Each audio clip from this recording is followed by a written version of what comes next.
Les croyances. Alors pendant quasiment un jour et demi, on va travailler sur vos croyances. Pour voir celles qui vous aident, et puis surtout on va s'occuper des autres, celles qui ne vous aident pas. Alors d'abord, un petit point sur qu'est-ce que c'est qu'une croyance. Alors je vais venir là-dessus tout de suite. Il va y avoir des croyances qui vont être basées plus ou moins sur des faits étayés.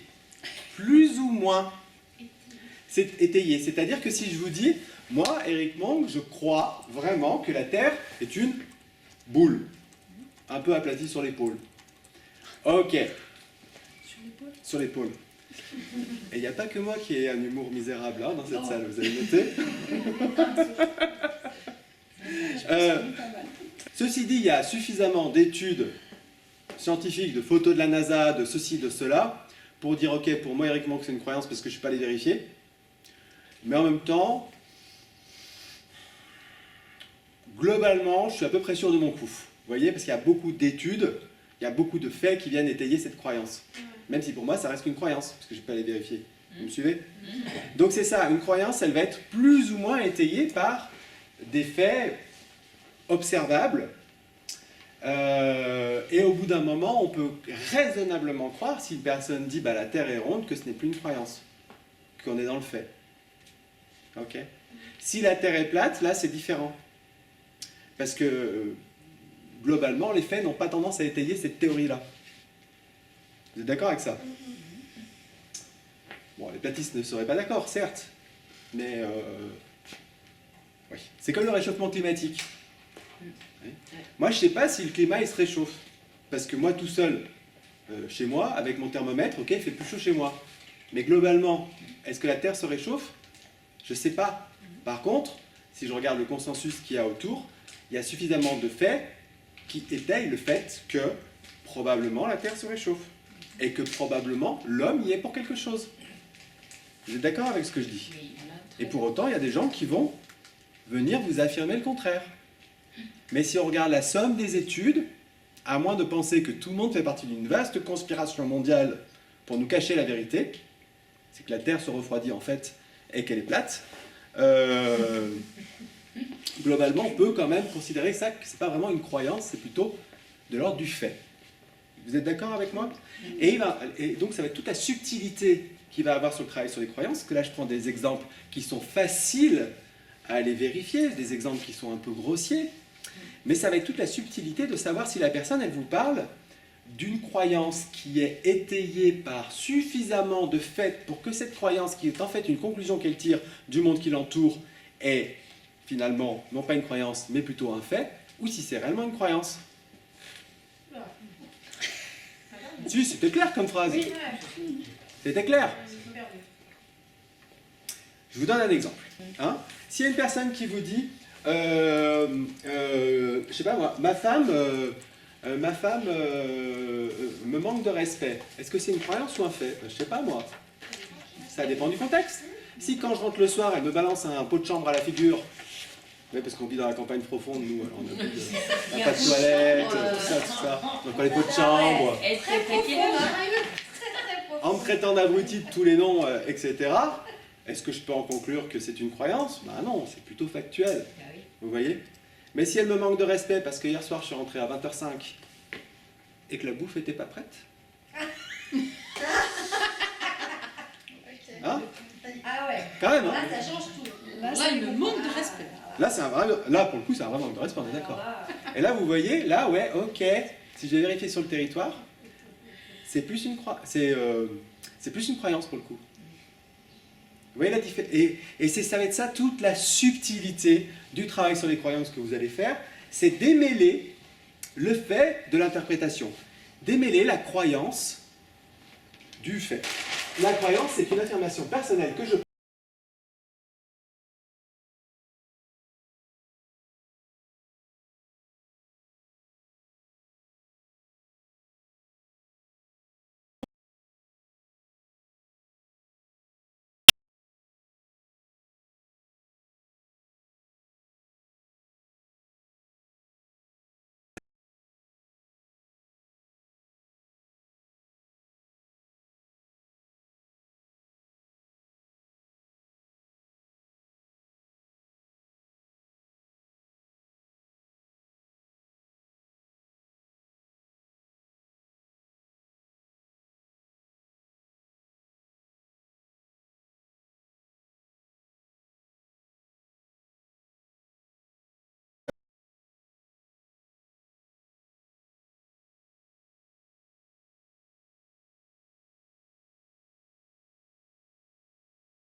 Une femme, ça ne sait pas conduire. Vous êtes d'accord avec ça? Et pourquoi je dis ça, adulte? C'est ce qu'on va appeler une origine perdue en PNL. Hein. C'est une origine perdue. Parce que je l'ai entendu et j'ai attrapé cette croyance. Donc les croyances, qu'elles viennent de moi ou celles des autres, que ça soit finalement des croyances personnelles ou vraiment du prêt-à-penser, et ne voyez pas ça comme étant péjoratif, hein, prêt-à-penser. Hein, la croyance, elle est toute faite, je te la donne. Elles vont m'aider à avancer ou au contraire à me ralentir. Donc ce sont des cartes, des croyances, tirées du territoire. Et ouais, je perçois avec mon système de perception, je perçois, j'en parle après, je perçois des choses du territoire et je vais en tirer des conclusions. Ça veut dire mon système de croyances. Soit des expériences personnelles, soit des expériences personnelles des autres. Elles naissent toute notre vie par la répétition et ou l'intensité. C'est-à-dire qu'une croyance peut naître parce que j'ai vécu quelque chose d'extrêmement fort. Je reprends l'exemple de ce matin. Petit garçon, je dis je t'aime à ma maîtresse d'anglais. Elle m'envoie péter devant toute la classe. Je vis de l'humiliation. Et du coup, qu'est-ce qui se passe? La croyance qui va se développer, ça serait peut-être quelque chose comme je ne dois jamais dire je t'aime. Vous voyez? Ou c'est dangereux de dire je t'aime. Une croyance comme ça qui va se développer. C'est pas la répétition parce que je n'aurais vécu qu'une fois quelque chose de très intense. Mais par contre, ça va être tellement intense que ça va se graver comme étant une croyance. Ok? Ou, donc ça c'est l'intensité, mais ça peut être la répétition aussi d'un événement. C'est-à-dire qu'un événement peut paraître anodin, comme ça, mais le fait que je le vive plusieurs fois, je vais en faire une vérité. Hein, donc intensité ou répétition. Si depuis tout petit, mon père, quand je pleure, il me dit un homme ça ne doit pas pleurer, un homme ça ne doit pas pleurer, ça ne doit pas pleurer, la répétition va faire que je vais finir par croire que c'est vrai. Un homme ça ne doit pas pleurer, point barre. Un homme ça ne pleure pas. Ok? Après, il y a ces croyances-là, mais après, il y a quand même la société derrière aussi. Tu sais, Bien aussi. sûr. Parce qu'un homme, ça pleure pas, ça peut être son père qui lui dit ça, mais il y a aussi le poids de la société. Bien sûr. La croyance, elle peut venir aussi, donc, je vous l'ai dit, des autres. Ok? Et quand vous avez une société entière qui vous dit « une femme est faite pour enfanter, mesdames », combien de fois je croise des dames qui ne veulent pas d'enfants et qui vivent même de la culpabilité et qui sont culpabilisées par l'entourage parce qu'elles ne veulent pas d'enfants. Pourquoi? Parce qu'il y a une croyance sociétale qui dit « une femme, c'est fait pour avoir des enfants ». Et si vous n'avez pas d'enfants, mesdames, vous n'êtes juste pas des femmes. En fait, une croyance, c'est aussi une étiquette. Si on dit tout le temps quand t'es petit, t'es timide, Et ouais, timide, ça peut. Ça peut être une étiquette identitaire. Mais ça peut être une croyance sur l'environnement aussi. Puisqu'il y a des croyances, je vais le dire tout de suite, à tous les niveaux logiques. Mais je pourrais aussi croire dans mon environnement que quand il y a plus de 10 personnes dans une salle, en général, ça se passe mal. Vous voyez, quand il y a plus de 10 personnes dans une salle, là, comme vous, là, non, mais ça se passe pas bien entre les gens. C'est plutôt une croyance environnementale, vous voyez. Ça concerne l'environnement. C'est vraiment une croyance. Comment? Là, c'est vraiment une croyance parce que c'est pas le cas. Non, mais oui. Mais donc l'idée de la croyance, c'est ça, hein, c'est que c'est pas étayé par des faits. Ou en tout cas, c'est pas. Ça peut être étayé par des faits, mais ce sont des faits qui sont juste partiels. C'est-à-dire que je n'ai qu'une partie des faits et j'en ai tiré une conclusion qui vaut pour le monde entier. Je sélectionne des faits, des faits oui, de mon environnement, je les généralise et en les généralisant, ça devient une vérité. Et finalement, les généralisations, c'est aussi le socle de mon système de croyance. Ah bah oui, complètement. Voilà. Mais comme c'est lié à un processus de sélection, qui lui-même est lié à un processus de mission, c'est-à-dire que tu vas sélectionner des faits qui viennent étayer ta croyance, mais après, tu ne vois pas les faits qui viennent te dire que ta croyance est pas forcément avérée, n'est pas étayée factuellement. Donc les croyances, elles sont conscientes ou inconscientes. C'est-à-dire qu'il y a une partie de mes croyances, donc j'ai bien conscience que ce sont des croyances. Et donc, encore une fois, c'est vraiment intéressant de se rendre compte qu'en fait, c'est une croyance, mais elle me plaît, je la garde. En fait, quand vous regardez bien, énormément de ce que vous allez sortir, dire, penser, sont des croyances. Ouais. Ok. Donc, les croyances, elles sont conscientes ou inconscientes. Donc, la plupart de nos croyances sont malgré tout inconscientes. C'est-à-dire que je n'ai pas conscience qu'en fait, c'est une croyance. Puisque pour moi, c'est la vérité. Ouais, plus les croyances, elles vont avoir un impact haut dans les niveaux logiques, plus il va y avoir une réponse émotionnelle forte. D'accord ? Et vice-versa. C'est-à-dire que plus vous avez une réponse émotionnelle forte, ça signifie que la croyance, elle se tape haut dans les niveaux logiques. Donc on fait pas de mal à personne. Voilà, les croyances, elles nous appartiennent. Elles sont à nous, mais on n'a pas embêté les autres avec. Non, tant qu'on est respectueux et tolérant, tout va très bien. Et ça, c'est une croyance. Ah. Bah oui, Bah oui. c'est une croyance. Ah. Tant qu'on est respectueux et tolérant, c'est une croyance. Tout va très bien, c'est une croyance. Mais j'en sais rien, moi, si tout va très bien quand je suis respectueux et tolérant. Je sais pas, en fait. Je sais pas. Alors, c'est une croyance que je partage avec toi. C'est pas le problème. Mais ça reste une croyance. Est-ce que tu peux vérifier sur le territoire qu'à chaque fois qu'un homme ou une femme est respectueux et tolérant, ça se passe bien? D'accord, je comprends ce que tu veux dire. Pas sûr. Oui, elle structure une partie de mon identité. Alors pas toutes, évidemment. Hein. Toutes les croyances des bas nivologiques vont pas trop structurer mon identité. Ok. Par contre, dès qu'elles vont monter dans les niveaux logiques, elles vont structurer. Et j'ai des croyances identitaires.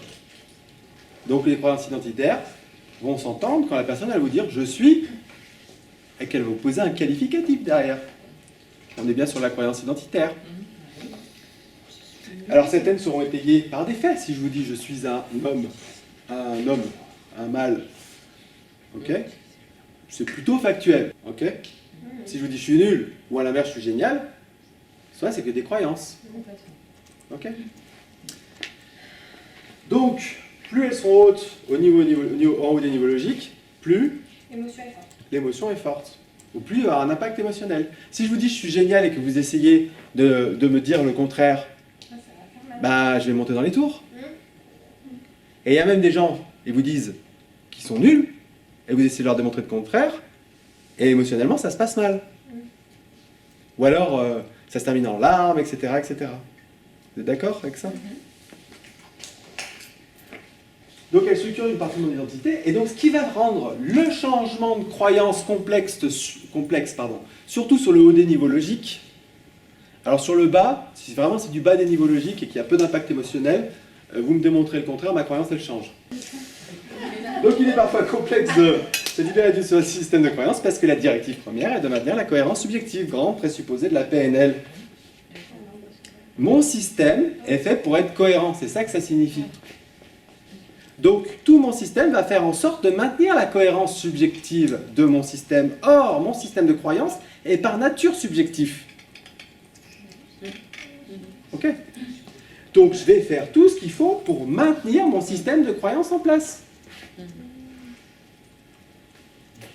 Comment ça s'écroule ? Sinon, ça s'écroule. Souvenez-vous de ce que je vous ai dit. Je sélectionne, je généralise, je construis un système de croyance et je distors la réalité pour maintenir mon système complètement cohérent. Ok ? Et pour maintenir mon système de croyance en place, je vais utiliser des phénomènes de distorsion. Donc je distors la réalité pour valider mes croyances. Souvenez-vous l'exemple du chauve, pour ceux qui étaient là.